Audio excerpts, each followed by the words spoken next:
E o tema da noite de hoje é a interseção dos planos espirituais com a Terra. Embora nós, espíritos, tenhamos muito contato com a literatura de além-túmulo, que nos vem falar sobre a vida no mundo espiritual, nós conhecemos, sem dúvida nenhuma, a questão do Livro dos Espíritos, que nos esclarece que os espíritos nos influenciam muito mais do que nós podemos supor, e que de ordinário são eles que nos dirigem. Então, isso é um tema extremamente importante para a nossa compreensão da vida, porque a vida não se restringe a essa interseção encarnatória entre o nosso nascimento e a nossa desencarnação. A vida é algo muito mais amplo que vai naturalmente nos levar para além do corpo. Interessante que Chico Xavier, quando estava já no final da sua existência última na Terra, quase carregado, ele ia no centro, no Grupo Espírita da Prece em Uberaba, quase carregado, e um dos companheiros nossos conseguiu filmar um dia que ele chegava para a tarefa no Grupo Espírita da Prece em Uberaba, carregado mesmo, ele não conseguia andar. Então amigos e companheiros lá da cidade o carregavam até sentá-lo na cadeira de tarefa. Ele dava deusinho na assistência, porque vocês vão de imaginar a quantidade de gente que ficava ali esperando o Chico chegar, né? E ele disse uma frase que eu acho emblemática. Ele se despedia do povo e dizia assim: eu estou no fim do corpo. Qualquer um de nós ia dizer: eu estou no fim da vida. Não, Chico disse: eu estou no fim do corpo. Porque a vida continua e nós, naturalmente, vamos nos transportar de plano a um plano existencial seguinte ao fim do corpo terrestre, continuando naturalmente com todas as nossas conquistas e com todas as nossas imperfeições. Isso, de certa forma, é perturbador, não é? Por isso que tanta gente tem medo da morte, tanta gente receia a passagem para a vida espiritual, porque não há mistério, não há milagre no sentido evolutivo. Nós vamos, invariavelmente, nos defrontar conosco mesmos. E é por isso que nós nos apavoramos. Porque aqui, querendo ou não, nós estamos sob o disfarce da carne. Às vezes o Chico brincava conosco que o nosso corpo físico era uma máscara.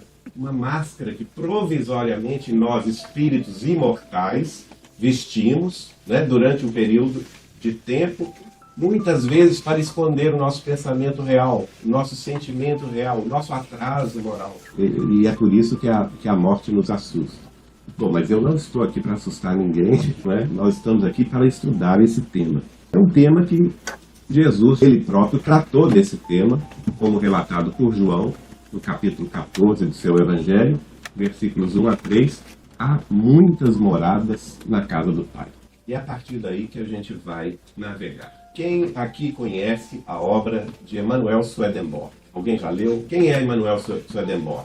Um médium sueco que viveu um século antes de Allan Kardec. Olhem só, gente. Um século antes da codificação espírita cristã. Viveu na Suécia. Ele tinha várias mediunidades, vários tipos de mediunidade. Mas uma das mediunidades mais aflorada era a desdobramento mediúnico. Ele saía do corpo físico, deixava o corpo em repouso, se desdobrava perispiritualmente e ia no mundo espiritual visitar os diversos planos da vida espiritual. Depois ele voltava, conscientemente se lembrava, se recordava de tudo que ele havia visto e escrevia. Escrevia sobre a vida espiritual, 100 anos antes da codificação de Allan Kardec. Um dos principais livros dele chama-se A Verdadeira Religião Cristã. Por que nós estamos escolhendo começar o nosso estudo por ele? Porque Emanuel Swedenborg está no Livro dos Espíritos. Ele é destacado por Allan Kardec como um dos espíritos de Escol participantes da falange do Espírito da Verdade. Então não estamos nos referindo aqui a qualquer espírito, não. Né? Um dos espíritos que, segundo Allan Kardec, participou no mundo espiritual no século XIX da coordenação da revelação espírita, já que um século antes ele havia vivido na Terra como médium, havia experimentado a mediunidade, havia, inclusive, visto com os próprios olhos os diversos planos da vida espiritual e relatado sobre isso em seus livros. Então vamos encontrar este livro, A Verdadeira Religião Cristã, de Emanuel Swedenborg, publicado, portanto, no século XVIII. Lá nós vamos ver ele dizer o seguinte, e é tão interessante isso, que parece que essa fala, são 2 ou 3 slides que nós vamos passar agora, ela tanto poderia estar na codificação de Allan Kardec, quanto poderia estar na obra de André Luiz, através de Chico Xavier, que nós não iríamos sentir a diferença. Notem bem o que ele diz. O universo se compõe de diversas esferas, com vários graus de luminosidade e felicidade. E essas esferas nos servirão de morada depois da morte na Terra, de conformidade com as condições espirituais que aqui tenhamos conseguido. Olha a lei de causa e efeito aí clara. Ele vê diversas esferas de vida no mundo espiritual, sabe que o grau de luminosidade e felicidade dessas esferas está diretamente relacionada com a posição espiritual daqueles que viveram na Terra e para lá foram. E como também acontecerá conosco. Nós somente mereceremos no futuro exatamente aquilo que nós já tivermos conquistado. Mas ele vai dar mais detalhes. Olha só o que ele vai dizer. Pelas coisas que eu vi durante tantos anos, ele está se referindo aos fenômenos de desdobramento espiritual, que ele ia, em perispírito, visitar os planos da vida espiritual. Pelas coisas que vi durante tantos anos, posso fazer as seguintes declarações. Ele declara, no século XVIII, no mundo espiritual há terras, como no nosso mundo natural. Há planícies e vales, montanhas e colinas, e também fontes e rios. E nessas cidades há palácios e há casas, há escritos e livros, há funções e comércio, ouro, prata e pedras preciosas. Em uma palavra, há tanto em geral quanto em todas as coisas que estão no mundo natural, mas estas coisas nos céus são imensamente mais perfeitas. Olha só, né? 200 anos depois disso, Chico Xavier vai receber nosso lar, descrevendo pela primeira vez, em completude, em complexidade, a existência de uma cidade no mundo espiritual. Chico Xavier psicografa André Luiz, o livro Nosso Lar, em 1943. Leva 8 meses para psicografar Nosso Lar, com todos aqueles detalhes que nós já conhecemos. No entanto, olha aí, 100 anos antes da codificação espírita e 200 anos antes de André Luiz, olha aí o Emanuel Swedenborg falando, há cidades, e nessas cidades há palácios, há casas, há organização social, muito interessante. E a questão também da natureza, né? Os vales, as planícies, as montanhas. Por quê, gente? Porque o nosso plano, que nós podemos dizer que o nosso plano de vida na Terra é também um plano espiritual, por que não? Ou nós não somos espíritos? Somos espíritos. Habitamos aqui, é o nosso plano de vida atualmente, mas é um plano apenas. Não é nem o objetivo final, nem deve ser o foco central da nossa vida, mas é o local onde nós habitamos presentemente. E ali nós vamos ver que tudo que nós temos aqui na Terra é uma cópia imperfeita do que há mais acima. Nós estamos naturalmente nos referindo a planos superiores do que o plano da vida terrestre. E aqui ele já dizia isso, ó. Estas coisas dos céus, em se referindo aos mundos, aos planos superiores, são imensamente mais perfeitas do que nós aqui na Terra temos. No Livro dos Espíritos, Kardec, dentro deste mesmo pensamento, vai escrever lá, a vida humana é, pois, cópia da vida espiritual. Alguém tem dúvida disso? Nós somos cópia, gente, da vida espiritual. A nossa vida aqui, ela vai copiando o quê? Os progressos da vida espiritual. Nós podemos dizer que o progresso ele desce dos mundos superiores e vai conquistando os planos inferiores, como nós, vai conquistando a Terra também. Mas as conquistas vêm do mundo superior descendo até nós. Nela, ou seja, a vida humana terrestre, nos deparam em ponto pequeno, olha o que Allan Kardec diz, a vida terrestre se nos deparam em ponto pequeno, todas as peripécias da outra. Não está em sintonia com o que Emanuel Swedenborg escreveu? Não está em sintonia com o que André Luiz escreveu através de Chico Xavier? Olha aí, estamos aí vendo como que a codificação, o conhecimento espírita tem toda uma lógica também de se antecipando a outra e sustentando a outra, que vem a seguir. Aqui, Allan Kardec vai escrever, na Revista Espírita de 1858, um desabafo, né? Interessante o desabafo dele. Ele diz assim: para certas pessoas, convencidas da existência do Espírito, e aqui eu não cogito de outras, quer dizer, eu não estou preocupado com aquelas pessoas que não cogitam da existência do Espírito, eu estou me dirigindo a elas, ou seja, ele está se dirigindo a todos nós. Deve ser motivo de espanto que, como nós, os espíritos tenham suas habitações e suas cidades. Não me pouparam críticas. Olha aí, puxão de orelha de Allan Kardec. Por quê? Porque é difícil, mesmo para aquelas pessoas que, como nós, acreditam na vida espiritual, são convencidas da existência do Espírito, que os espíritos desencarnados tenham as suas cidades, as suas organizações, as suas habitações. Até hoje a gente vê no movimento espírita críticas sobre isso, críticas infundadas, porque se a pessoa estudar os precedentes da codificação espírita e a própria codificação espírita, vai ver todos eles refletidos também na obra de Chico Xavier e de diversos médiuns que tratam sobre a vida espiritual. Aqui nós vamos ver um capítulo do livro A Gênese, de Allan Kardec, o capítulo é o número 18, que vai falar sobre o sinal dos tempos. Esse é um tema atual, né? Só esse tema já dá aí muitos estudos, muitas palestras. Sinal dos tempos, que é o quê? É o nosso tempo. Tempo de transição planetária. Aliás, Allan Kardec vai dizer, neste livro, que os espíritos superiores disseram a ele que a transição planetária da Terra, passando de um mundo de expiações e de provas, e ascendendo à condição de mundo em regeneração, havia começado 100 anos antes da codificação espírita. E aí a gente vai ver por que o trabalho de Swedenborg é importante. Porque ele, de certa forma, ele inaugura a transição planetária. Ele vai falar sobre um tema novo, que é a vida espiritual. De forma clara, sem alegorias, sem fantasias, né? Não mais céu, inferno, purgatório, mas a vida espiritual na sua plenitude. E Kardec fala isso neste livro, A Gênese, no capítulo 18.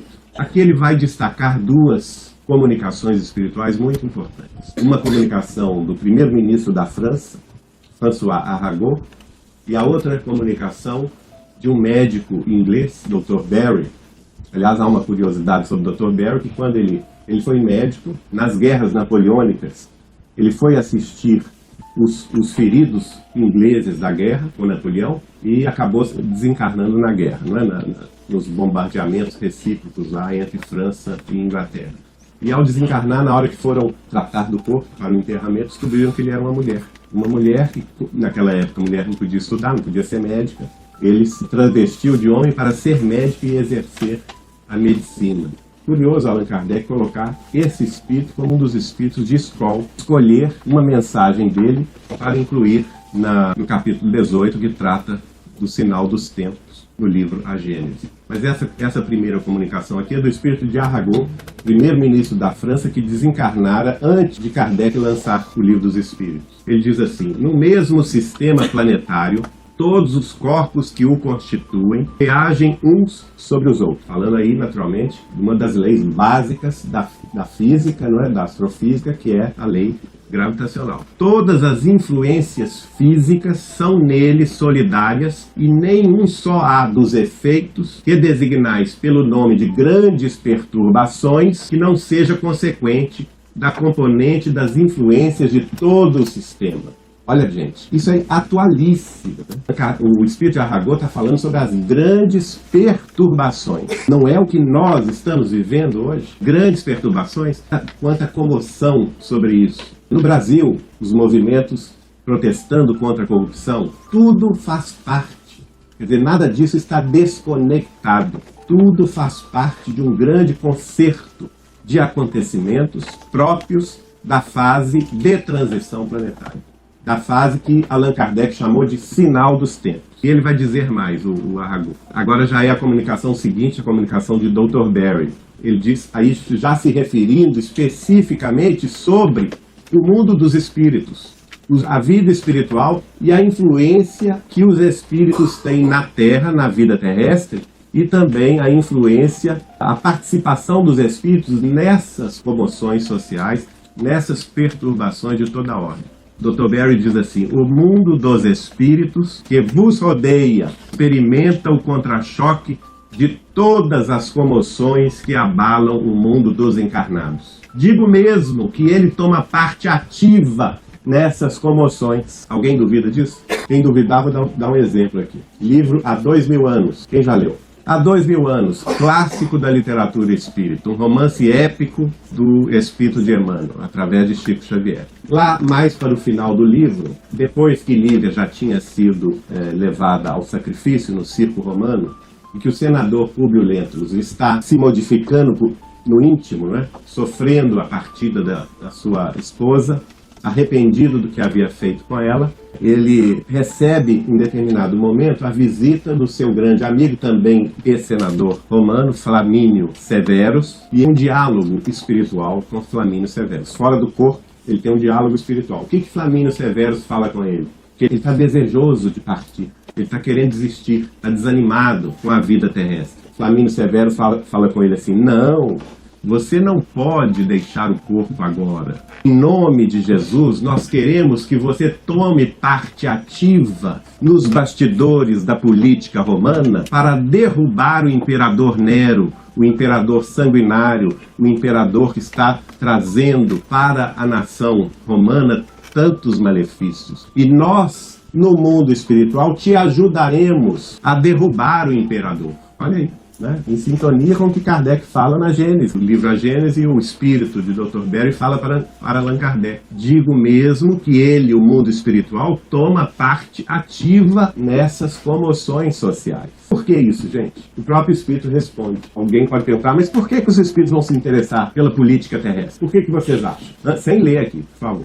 Sofre o reflexo. Exatamente. Por que eles estão tão interessados na melhoria da Terra, hein, gente? Porque eles vão reencarnar. Eles estão vindo morar aqui. Eles vão querer um mundo de bagunça? Eles vão querer... Você, se estivesse no mundo espiritual e pudesse escolher, onde vocês escolheriam reencarnar? Vão escolher um país bagunçado ou um país mais... Dr. Berry fala para Allan Kardec: nada tem isto de surpreendente para quem sabe que os espíritos fazem corpo com a humanidade terrestre, que eles saem e a ela tem de voltar, sendo, pois, natural, se interessem pelos movimentos que se operam entre os homens. Não só políticos, sociais, mas como científicos. Os nossos cientistas do além estão influenciando os nossos cientistas terrestres. Para quê? Para que eles progridam no seu pensamento, trazendo noções científicas mais avançadas. Certa vez eu perguntei ao Chico: Chico, me explica uma coisa.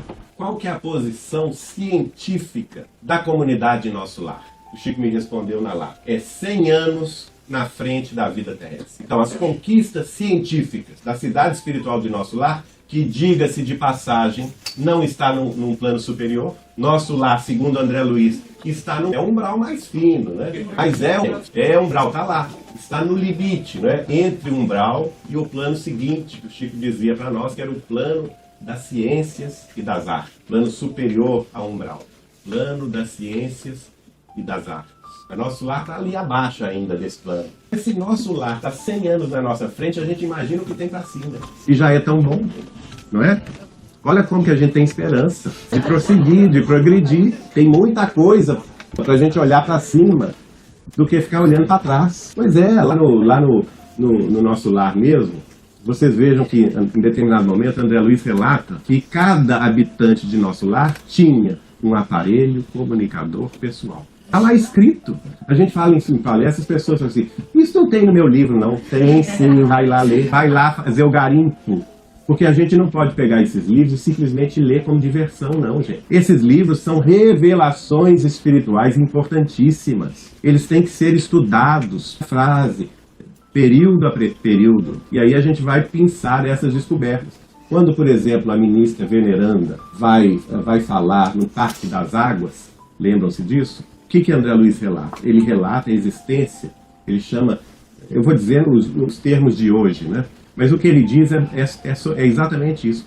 Uma tela de projeção plana que tinha picture-in-picture. Por quê? Porque era possível ver imagens diferentes ao mesmo tempo de locais distintos, que eram transmitidos online. Isso em 1943. Imagina o que tem hoje. Né? Isso está hoje em nossas casas, mas em 43 mal tinha televisão no Brasil. Nem tinha isso, né? Veio mais tarde. Então vamos ver como tudo progride, né? E Dr. Berry termina a mensagem dele, está no item 9 do capítulo 18 da Gênesis, dizendo o seguinte: ficai, portanto, certos de que quando uma revolução se produz na Terra, abala igualmente o mundo invisível, onde todas as paixões, boas ou más, se exacerbam, como entre vós. Indizível efervescência entra a reinar na coletividade dos espíritos que ainda pertencem ao vosso mundo e que aguardam o momento de a ele volver. Olha aí, também sintonia desta mensagem de Dr. Berry com a mensagem de Aragon. Os espíritos têm interesse e participam da nossa vida terrestre porque eles vão voltar para cá, ser provavelmente nossos filhos, nossos netos, nossos bisnetos, e eles querem, quanto mais rápido possível for a evolução terrestre, melhor eles estarão. Só um detalhe que aqui no mesmo capítulo de A Gênese, é o item 10 das anotações do próprio Allan Kardec, anunciando a época de renovação que se havia de abrir para a humanidade e determinar o fim do velho mundo, porque muita gente fica preocupada com o fim do mundo, né? O mundo vai acabar, fim do mundo. Não existe isso, gente. O mundo vai continuar, segundo os cientistas, por mais 4 bilhões de anos. O que vai acabar? O velho mundo, é esse que está ruindo. Por isso essas agitações, essas perturbações no Brasil e no mundo inteiro, porque o velho mundo está ruindo. E Kardec comenta sobre isso dizendo o seguinte: a Jesus foi lícito, olha só, hein, gente, é a Jesus que foi lícito dizer isso, porque nada menos do que o governador espiritual da Terra. Então ele pode muito bem dizer, porque ele sabe. Kardec diz assim: a Jesus, pois, foi lícito dizer que ela, ou seja, esta época de transição planetária, se assinalaria por fenômenos extraordinários, 4 coisas: tremores de terra, flagelos diversos, sinais do céu. Nós podemos dizer que tudo isso aqui nós estamos vivendo. Essas convulsões telúricas da Terra, além do normal, esses fenômenos extraordinários, como fenômenos de revoluções sociais, também fenômenos mediúnicos extraordinários. A partir de 100 anos antes de Kardec, começaram a surgir na Suécia, aqui nos Estados Unidos, as irmãs Fox, né, e outros médios surgiram na Europa, depois no Brasil, no século XX, Chico Xavier, Peixotinho, através da mediunidade de quem os espíritos se materializavam e eram visíveis para todo mundo ver, conversar com eles, fenômenos extraordinários. Flagelos diversos. Quantos flagelos as nossas sociedades estão vivendo? Agora, mais recentemente, no Brasil, o problema do vírus Zika, né, do vírus que está produzindo a microencefalia nas crianças, que estão nascendo centenas com o cérebro reduzido, são flagelos diversos próprios desse final dos tempos. E sinais do céu.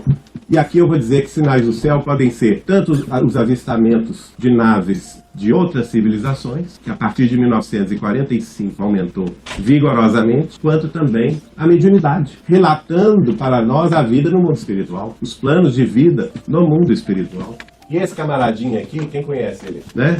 Ele teve um papel fundamental nesse processo. Um processo que é lento, mas é constante, gradual, firme, decidido de esclarecimento.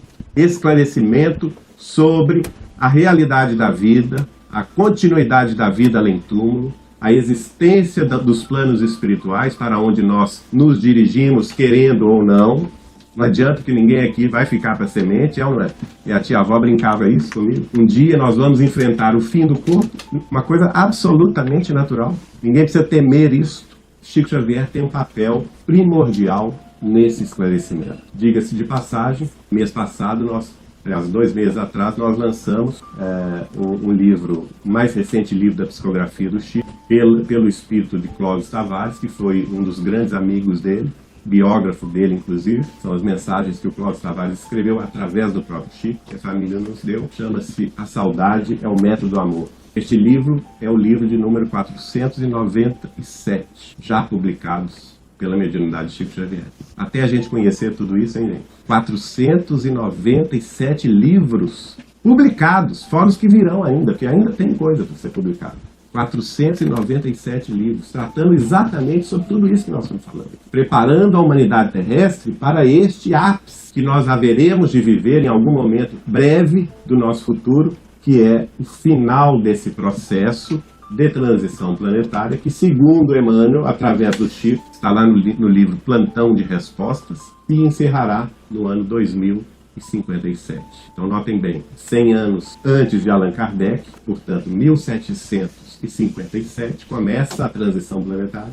Uma série de revelações começam a acontecer em todos os campos do conhecimento humano, e Emmanuel vai dizer, através do Chico, que esse processo terminará depois de 3 séculos, em 2057, que é o quê? 200 anos depois do Livro dos Espíritos. Foi lançado em 1857. Aqui uma foto nossa com ele, ages atrás, né? Aí vem André Luiz. André Luiz descortina o mundo espiritual, né? De trás para diante, em todas as direções. Cada livro é um tapa na nossa cara. A verdade é essa. Cada livro de André Luiz é um tapa no nosso comodismo, é um tapa na nossa ignorância, é um apelo para a nossa renovação interior, que é absolutamente urgente e é absolutamente necessário a todo espírita cristão que se preze conhecer a obra de André Luiz e estudá-la. Não apenas ler, mas estudá-la. Olha o que ele diz no livro No Mundo Maior, capítulo 4, no capítulo que se intitula Estudando o Cérebro. O espírito mais sábio não se animaria a localizar, com afirmações dogmáticas, o ponto onde termina a matéria e onde começa o espírito. Olha só, nem André Luiz sabe, nem os guias espirituais dele sabem, e ele está dizendo que nem o espírito mais sábio pode, com certeza, determinar onde termina a matéria e começa o espírito. Agora eu pergunto a vocês, e nós aqui, terráqueozinhos na Terra, veremos de saber? Então nós temos ainda muito que conhecer sobre o mundo espiritual. Este é o segundo livro publicado por Chico Xavier, Cartas de uma Morta. Quem conhece? Muito bem. É um livro que ele, na realidade, foi um dos primeiros que ele recebeu, ou o primeiro, porque eu li da mãe dele. A própria mãezinha do Chico Xavier, Dona Maria de São João de Deus, escreveu quando ele estava começando a mediunidade em 1927. Só que ele só foi publicado em 35, ele aparece como segundo da lista desses 497 livros. Em 35 ele foi publicado pela LAC, Livraria Allan Kardec, editora de São Paulo. Pois bem, Dona Maria de São João de Deus esclarece coisas fundamentais para a compreensão espírita, que até hoje muita gente não entende. Inclusive faz revelações que antecipam coisas da ciência. Mas a gente vai focar apenas sobre a questão dos planos espirituais. Aqui o guia espiritual, ela fica espantada, ela chega no mundo espiritual, ela fica espantada com os diversos planos que ela visita. E ela pergunta ao mentor dela o que era aquilo tudo. E ele responde para ela, é que a vida não palpita apenas no mundo distante, onde tu abandonastes as vossas derradeiras ilusões. Em toda parte ela pulula triunfante, e o veículo das suas manifestações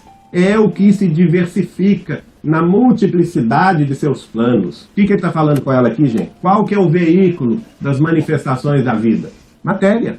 O que é o veículo? É o corpo, né? Aqui na Terra nós temos o corpo, temos no mundo espiritual o perispírito, que é corpo também, é matéria, perispírito é matéria. Este veículo vai se diversificar ao infinito, dentro da multiplicidade desses planos. Então é claro que o corpo físico que nós habitamos hoje na Terra, ele é próprio para o nosso plano terrestre, de vida terrestre, e não é próprio, por exemplo, para o umbral. Lá, naturalmente, o corpo espiritual, embora denso, ele é mais quintessenciado, ele é mais espiritual do que o nosso corpo físico, e por isso mesmo nossos sentidos não percebem a existência dele, e assim sucessivamente para os planos superiores. Vai se diversificar, portanto, de acordo com a luminosidade, de acordo com a evolução de cada espírito. E ele continua falando com ela. Os mundos são a continuidade dos outros mundos, e os céus se sucedem ininterruptamente através dos espaços ilimitados. Perfeita sintonia com o livro dos Espíritos. Em determinado momento, os Espíritos falam para Allan Kardec, não existe espaço vazio. A vida está em toda parte. né? É o que o guia espiritual da mãe de Chico está dizendo. Nossa vida aqui já é ela falando para o filho, né, que é o Chico. Nossa vida aqui é o prolongamento da vida humana.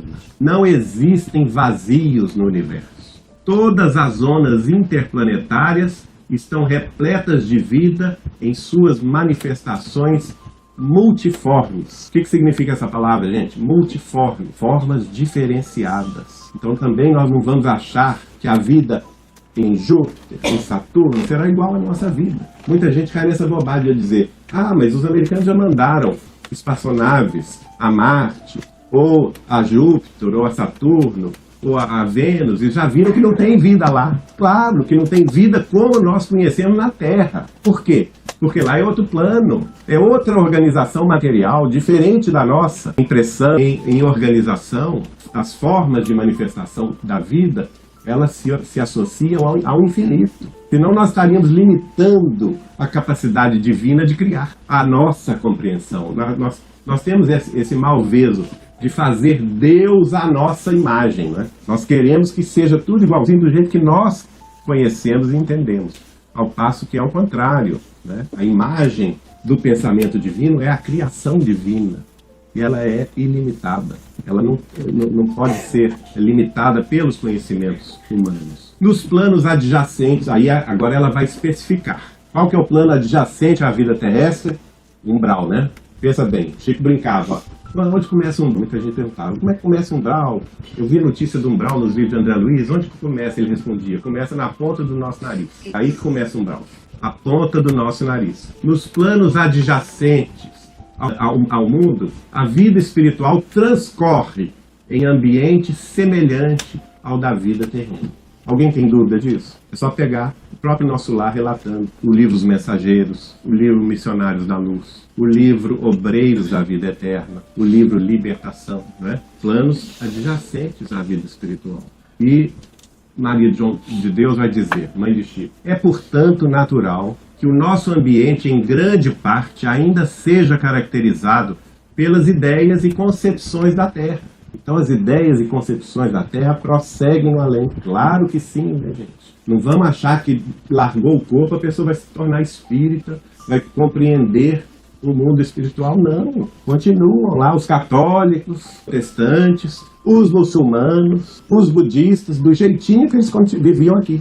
Não há violência na criação divina. A própria pessoa que vai se iluminando através do próprio esforço. Do contrário, haveria violência e as pessoas perderiam a razão. Dos livros que nós trouxemos aqui, este aqui, já tem uns 3 anos que publicamos, Depois da Travessia. Tem mensagens muito curiosas da irmã de Chico Xavier, Dona Maria Luísa Xavier. Ela era católica, apostólica, romana. Irmã de Chico Xavier, hein? Desencarnou católica, apostólica, romana. E ela conta, ela mesma conta, através do Chico. Chegou no mundo espiritual brava da vida, que ela não queria desencarnar, não queria largar a família. Os espíritos, para tirar ela de casa, levaram 1 semana. Agarrou lá na casa dela.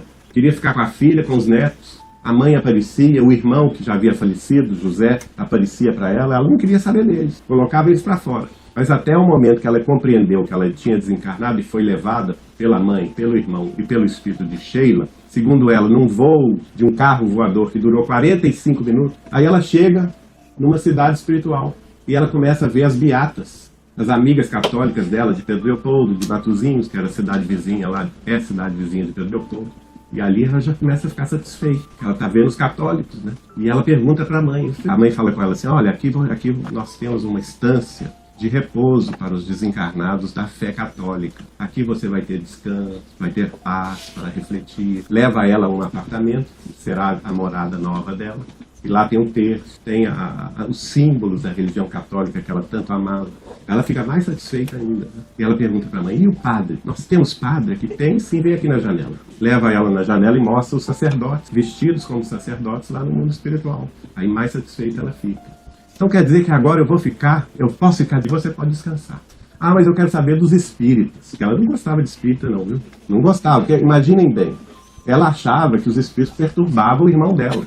Como de fato perturbavam, né, gente? Aquele mundo de gente atrás de Chico, você como parente dele, que não tinha compreensão espírita, não gostava daquela confusão, né? Mas ela é inteligente, ela pergunta, e os espíritas? Onde é que eles estão? Aí a mãe dela responde para ela assim, ah não, os espíritos são diferentes, não tem descanso não. É desencarna e já vai para o trabalho. Então essa ideia de descansar, viu minha gente? Vamos tirar do pensamento. Então vocês vão aqui estar falando que é mudar de religião. Não estressa, porque a gente ama o trabalho, não é? A gente ama a verdade é essa, a gente tem que amar o nosso caminho. A felicidade está em vivenciar o caminho com alegria. Mas prossegue a mãe de Chico dizendo, temos casas, ela vai relatando o mundo espiritual que ela está vendo, né? Temos casas, pássaros, animais, reuniões, olha aí, inclusive a Espírita ama reunião, né? Institutos como os das famílias terrestres, onde se agrupam os espíritos através das mais santas afinidades. Isso é natural, né, gente? Isso não deve ser surpresa para nós. Isto é natural. Não acontece isso aqui na Terra? Nós nos agrupamos pelas afinidades, formamos famílias, temos nossos animais domésticos. A vida prossegue. Agora, olha que curioso que ela diz. Há entidades aqui que só cuidam da confecção dos trajes de seus companheiros. Oba, tem roupa. A música, olha aí, os músicos já têm emprego, hein? A música, instrumentos mais perfeitos e mais adaptáveis à harmonia que aqueles conhecidos na Terra, que lá não é mais evoluído. Temos festas, assembleias seletas. O próprio André Luiz relata isso em Nosso Lar, não é? As festividades que ocorrem. Olha só, gente, não existia televisão naquela época. Ela fala meios de comunicação, visões à distância. O que é isso? Televisão. Visões à distância. Chico Xavier psicografou isso em 1928. Visões à distância. Através de processos que os homens estão ainda muito longe de entender. Olha como que a revelação é curiosa, né? E ela termina. Nesses tempos imediatos ao pós-mortem, repontados de impressões físicas, as quais, em algumas entidades, anos a fio, a vida é quase cópia da existência da personalidade terrena. O relato de André Luiz, quando ele cai em si no mundo espiritual, ou melhor dizendo, no umbral, o que ele relata? Que ele sentia que os seus pulmões respiravam a plena força, que o coração batia também a plena força, sentia fome e sede, não é? Uma sede incontrolável. O que mais que ele sentia? Ele estava incomodado porque as unhas tinham crescido muito, e as unhas, e os cabelos também. Ele já tinha perdido o corpo, ele já tinha desencarnado. Ele estava no mundo espiritual. O perispírito, então, tem o que, gente? Aqui, ó, impressões físicas, ó, repontados nos tempos imediatos de pós-mortem, repontados de impressões físicas, as quais persistem anos a fio em algumas entidades. Por quê? Isso vai depender naturalmente da evolução de cada qual. Não podemos generalizar. Mais adiante ela diz, o guia espiritual vai explicar para ela. A Terra é o centro, isto é, do que ela estava vendo, né, gente? Obviamente. Não vamos pensar que a Terra é o centro do universo. Isso aí é do ponto de vista dela. A Terra é o centro, isto é, a sede de grande número de esferas espirituais que a rodeiam de maneira concêntrica. Não posso precisar o número dessas esferas, porque elas se alongam até ao limite que a minha compreensão, por enquanto, não pode alcançar. Essa parte é dela. Até onde ela pôde ver, esses planos espirituais estendiam ao infinito. Olha o que ela diz. Aí é muito importante para a gente entender que as nossas concepções de crença, de cultura, elas não mudam depois da morte do corpo físico. Olha o que a mãe de Chico vê lá. Os saxões, os latinos, os árabes, os orientais, os africanos, formam aqui grandes falanges de espíritos à parte, em locais diferentes uns dos outros. Nos núcleos de suas atividades, conservam os costumes que os caracterizavam, e é profundamente interessante observarmos de perto como essas imensas colônias espirituais diferem umas das outras. Claro! Olha só, as concepções prosseguem, né? As mentes, largando o corpo, continuam com suas concepções de crença, de raça, de religião, de organização sociocultural e econômica. Então não há violência. E aqui, mais uma cena do Chico, Emmanuel vai tratar também sobre esse assunto. Esse está no livro Deus Conosco, nós temos um exemplar aqui, são mensagens que o Emmanuel escreveu durante 18 anos através do Chico, nos cultos do Evangelho no lar da Fazenda Modelo, da família Joviano. O Dr. Rômulo Joviano era o chefe do Chico na repartição pública do Ministério da Agricultura, e eles tinham duas reuniões por semana e o Chico psicografava na casa deles. Emmanuel diz assim, 31 de março de 38, o plano invisível associa-se ao vosso esforço votivo. Também nós nos reunimos em outros planos, tentando projetar uma claridade nova sobre as sombras dos tempos ominosos que agora atravessais. Sim, a grande figura do Mestre deve ser tomada como paradigma pelos obreiros novos. Olha aí, aqui ele já está falando sobre as influências superiores do mundo espiritual superior para o progresso da humanidade, revelando que o plano invisível já estava tentando projetar na face terrestre uma claridade nova para os novos tempos de transição. Nessa passagem aqui, ele vai ser claro a respeito da vida espiritual, principalmente para nós espíritas, porque ele se dirige a nós espíritas. Ele diz assim, ele escreveu isso em 11 de abril de 45, nem céu, nem mundos felizes imediatos, mas nós mesmos, com as nossas virtudes e com os nossos defeitos, com as nossas edificações e deficiências, bracejando nas águas da luta universal por nos fazermos dignos do Pai que nos deu a vida. Então, a vida, nós não precisamos temer a vida espiritual, basta que nós nos conheçamos. O grande trabalho nosso a respeito do mundo espiritual que virá, para onde nós seremos transferidos um dia, é o trabalho da reforma interior. É este trabalho para o qual nós nascemos e é este trabalho que nós devemos focalizar todas as nossas forças. Por quê? Lapidando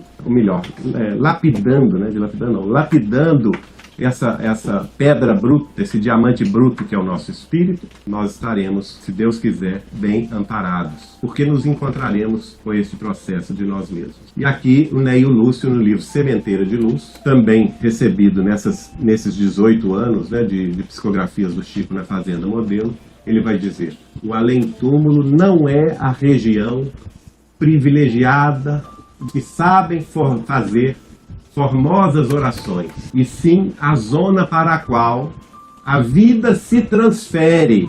Olha só, a continuidade da vida, com seus cuidados e suas bênçãos, preocupações e alegrias, lutas e tréguas, risos e esperanças, onde a alma, insaciável obreira de Deus, prossegue amando e trabalhando, enriquecendo a si mesma e atendendo ao próximo.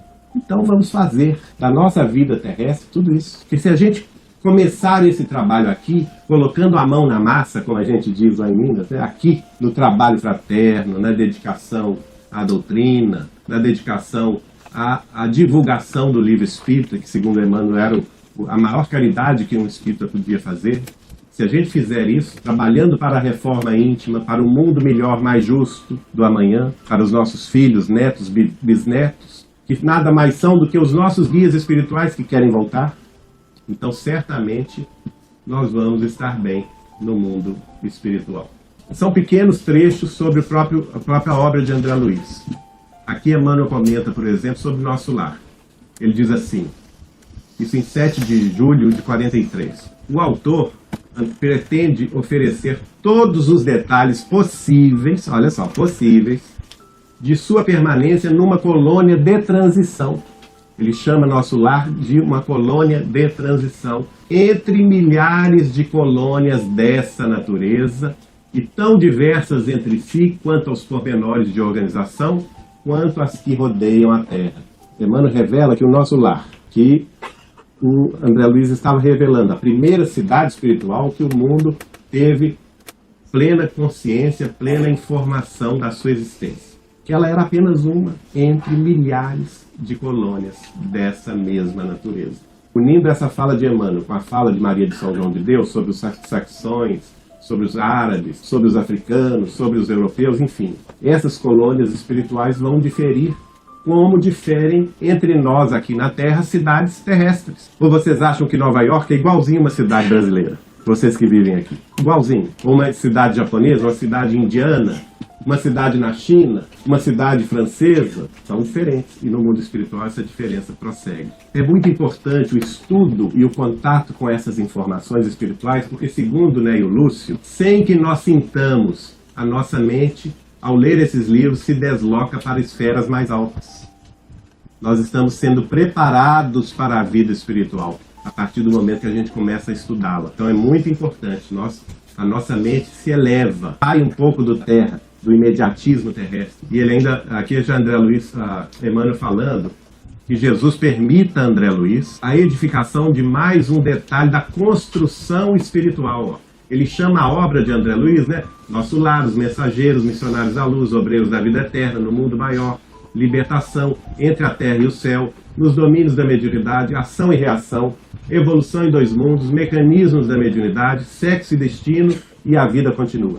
Ele chama toda essa obra que demorou de 1943 a 1969 para ser materializada na Terra como uma construção espiritual já mentalizada pelos que nos orientam das esferas mais altas. Certa ocasião eu perguntei ao Chico, foi André Luiz que escreveu tudo isso? Ele falou, não. Quem foi? Ele disse, André Luiz foi o mensageiro. A obra que ele trouxe foi escrita por uma comissão de sábios da espiritualidade maior. Uma comissão de 12 sábios da espiritualidade maior.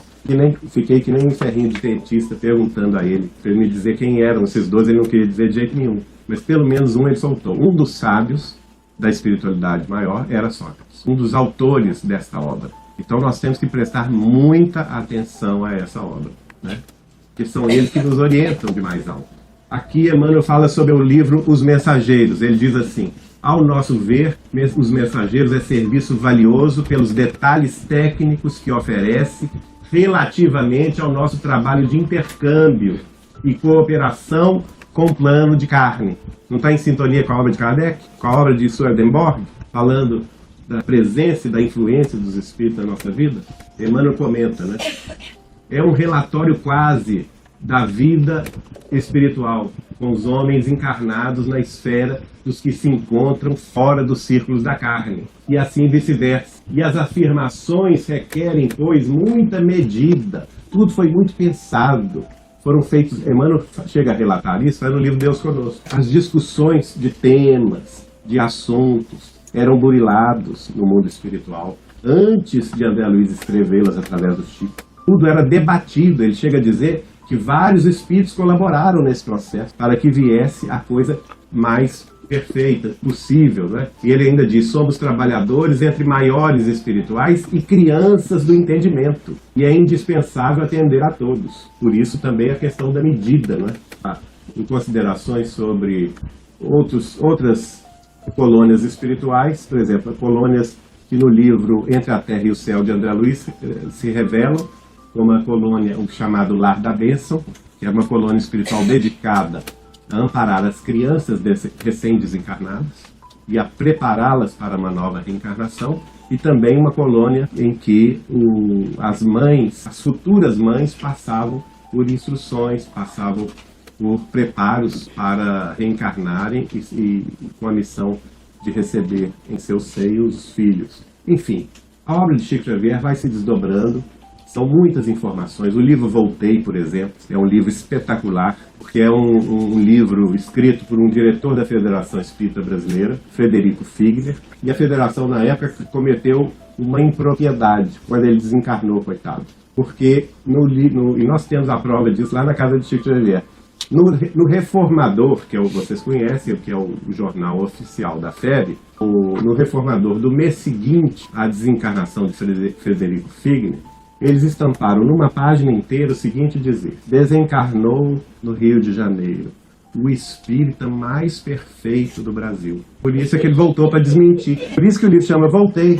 Ô gente, voltei. Essa bobagem que vocês escreveram aí no Reformador não procede, né? Ele já começa a dizer que quando ele desencarna, ele e mais 13 pessoas, no total 14 recém-desencarnados, são acolhidos por Dr. Bezerra de Menezes e são levados, ele morava no Rio de Janeiro, né?